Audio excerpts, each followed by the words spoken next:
Hola, hoy presentamos el segundo video de los géneros periodísticos. En este caso hablaremos de la crónica y la entrevista. Si no viste la parte 1 sobre la noticia, no te lo pierdas y búscalo en nuestro canal de YouTube. Los invitamos a aprender un poquito más con nosotros con este video. Además de las noticias hay otros tipos de textos que aparecen en los diarios, que ¿cuáles son? Las crónicas periodísticas, las entrevistas, las editoriales, los textos de opinión, las cartas de lectores. Sobre estos tres últimos nos ocuparemos en otro video. En este nos centraremos en las crónicas periodísticas y en las entrevistas.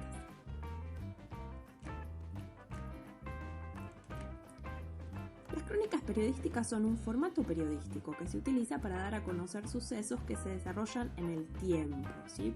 Fíjense que la palabra crónica viene del griego cronos, que era el dios del tiempo para este pueblo, para los griegos. Los romanos luego lo llamaron Saturno.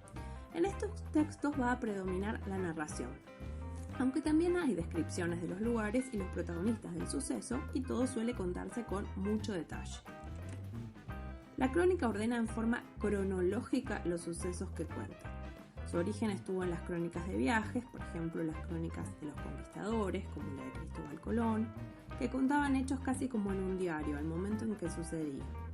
Hoy, en las publicaciones periódicas, en el orden en el que se escriben, las crónicas pueden comenzar por lo más llamativo, ¿sí?, para atraer la atención, y luego sí pasar al ordenamiento cronológico de las acciones que cuentan.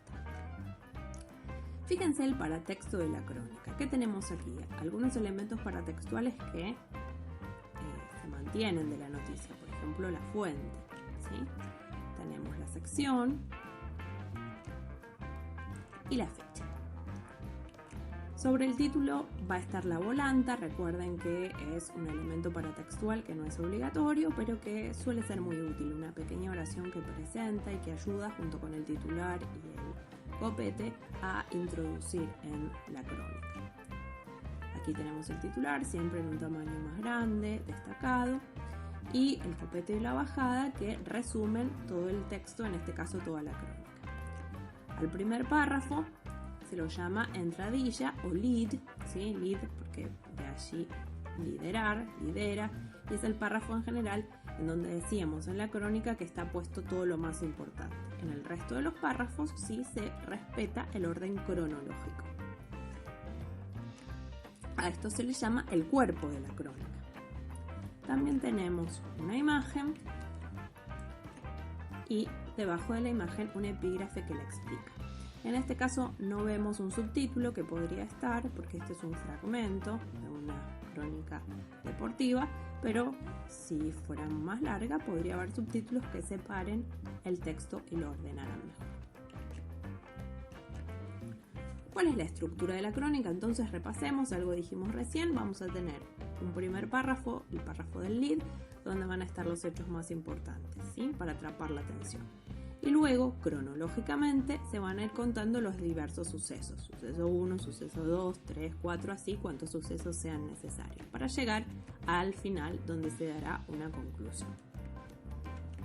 ¿Cuáles son las características de la crónica?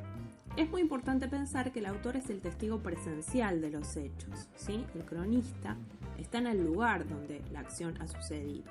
Mira y escribe sobre lo que ve. Debe hacer un trabajo de campo, es decir, estar en el lugar, preguntar, investigar, verificar datos y luego sí escribir el texto. En cuanto al modo de la narración, la crónica se distingue de la noticia porque además de informar, lleva impreso el estilo literario de su autor. ¿Qué quiere decir esto? Permite valorar, permite valoraciones, diríamos es un poquito más subjetiva y tiene mayor libertad expresiva. Sin embargo, no debe perder las características de claridad, sencillez y precisión que son indispensables en los textos periodísticos. En cuanto al límite ético, en la crónica se plasma la visión personal del cronista, pero debe mantener la objetividad de lo acontecido. Es necesario ser exacto en el relato de los sucesos y no inventar, porque eso es lo que diferencia a la crónica de la ficción. La crónica, en este caso, no es un cuento, en la que sí habría lugar para la imaginación y la creación.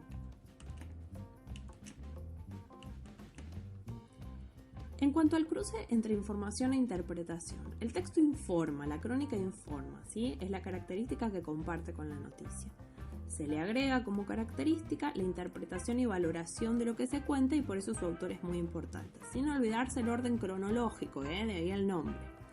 Puede decirse entonces que es un género mixto entre el periodismo informativo y el periodismo de opinión. De cualquier manera, las valoraciones que van a aparecer siempre van a ser secundarias.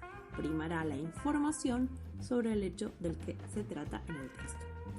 En cuanto a su tipología, cuando su estilo le da un contenido preferentemente centrado en la función informativa, sin llegar a ser una noticia, tenemos la crónica informativa. Y cuando principalmente está inclinado hacia una valoración de lo sucedido, sin olvidar la información, se trata de una crónica valorativa.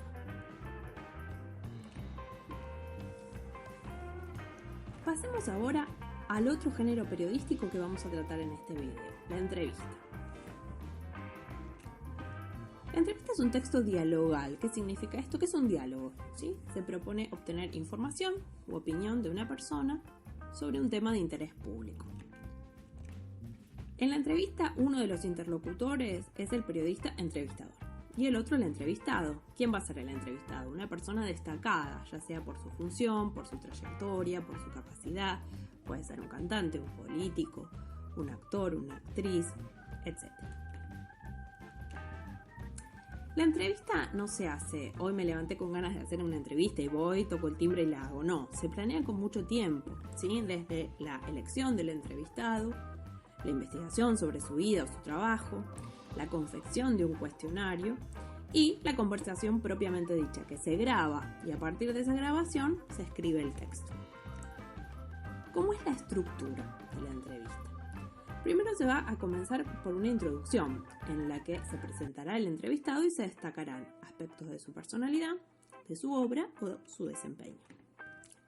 En el cuerpo de la entrevista va a reproducir ese diálogo, ¿sí?, que se fue dando con el entrevistado, pero con un cambio de código, con un cambio de registro, de esa lengua oral a la lengua escrita, con todos los cambios que supone, porque es un texto escrito mucho más formal que lo que se pudo haber dado en la oralidad. Y finalmente va a estar el cierre o la conclusión que termina la entrevista, en general realizando alguna valoración que se hace del entrevistado o insertando alguna frase de cierre. Veamos, aquí tenemos un ejemplo, una entrevista realizada a Robert Downey Jr. que dice, el titular es: "No creo que pueda haber otro Iron Man mejor que yo". Fíjense que en este caso el titular es una cita textual de algo que dijo el personaje, el protagonista, el Robert Downey Jr. de la entrevista, fue extraída, digamos, del diálogo, ¿sí? Entonces, ¿cuáles son los paratextos de la entrevista? Muchos compartidos con la noticia y la crónica. Tenemos aquí la fuente, ¿sí? En este caso es la revista Diners y luego también la fecha. El titular, que está en negrita, en un tamaño más grande, debajo el copete o la bajada, que introduce. En este caso el autor aparece, es importante, aparece el nombre explícito de quien fue el entrevistador.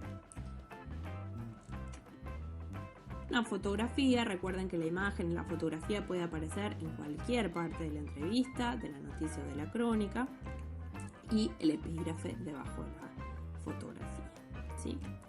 Bien, todo lo demás será el cuerpo de la entrevista.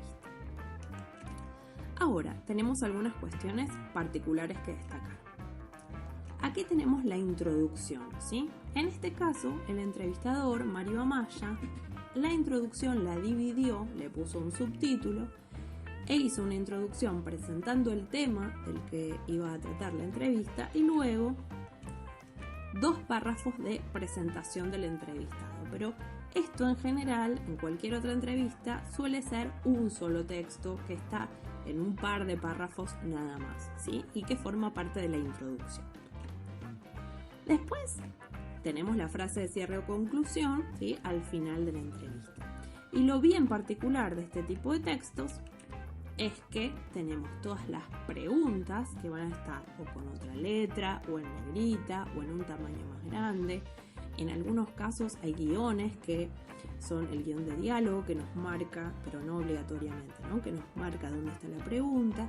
En otros casos puede aparecer la inicial del entrevistador. En este caso se eligió solamente utilizar la negrita. Y debajo de cada una de las preguntas, las respuestas del entrevistado, por supuesto recordando que se pasaron al registro escrito, ¿sí? No exactamente con todo lo que se dijo en la entrevista grabada personal. Bueno, para hacer este video consultamos esta bibliografía que aquí te dejamos por si te interesa seguir investigando. Esperamos que te haya gustado mucho este video y te invitamos a ver el video sobre la noticia si no lo viste, a ver el video de fake news que es el último de esta serie y a suscribirte al canal para recibir la información de todos los videos que vamos subiendo semana a semana sobre lengua y literatura. Muchísimas gracias por escucharnos. Hasta la próxima.